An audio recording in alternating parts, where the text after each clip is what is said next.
Alors, plusieurs d'entre vous seront tentés de vouloir installer des sacoches sur leur vélo Brampton. Eh bien, voici une configuration que j'utilise depuis 1 an et ça fonctionne bien. Eh bien, j'ai récupéré une vieille sacoche. Puis, ici, j'avais 2 crochets pour venir l'attacher sur le porte-bagages que j'ai retiré. L'élastique qu'on voit ici, j'ai retourné la pièce métallique ici. J'ai percé et puis j'ai repris l'élastique qui vient faire le tour du porte-bagages Brampton et venir l'insérer ici de façon que ce soit bien solide. Alors, on peut voir que ça ne bouge pas. J'avais une sangle au centre, j'ai décousu pour pouvoir avoir un 3e appui au niveau du porte-bagages. Et voici le résultat. C'est solide et c'est quand même stable. Et si on marque le bas, eh bien j'ai toujours ma fameuse planche à pain ici pour avoir un meilleur appui pour le fond du sac.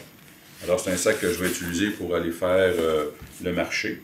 Alors ce que ça donne sur le vélo Brampton, alors pour l'insertion du sac, tu peux tout simplement la porter sur le porte-bagages comme ceci. Alors on peut remarquer ici qu'on n'a pas beaucoup d'espace au niveau de la potence et du sac.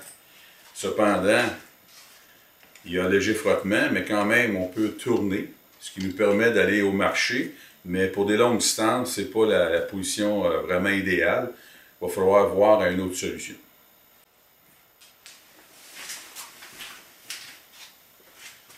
Alors, j'aurais le choix de 2 solutions. La première serait de se procurer un modèle H, tout simplement à cause de sa potence qui est plus élevée. Alors, vous allez avoir un meilleur dégagement pour votre sac. Ou une fabrication artisanale comme celle-ci. C'est une réplique de la pièce qui est ici, mais façon maison. Alors j'ai pris un morceau de métal que j'ai plié et puis un morceau d'aluminium que j'ai usiné ici. Alors c'est un prototype. Pour le moment, je vais faire l'essai cet été et je reviendrai avec les commentaires suite à mon expérience. Alors ce que j'ai à faire, c'est venir la glisser ici. Alors on peut voir que je viens d'allonger au niveau de la distance.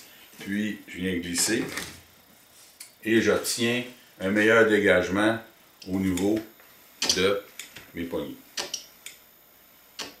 Voilà pour ma 2e solution.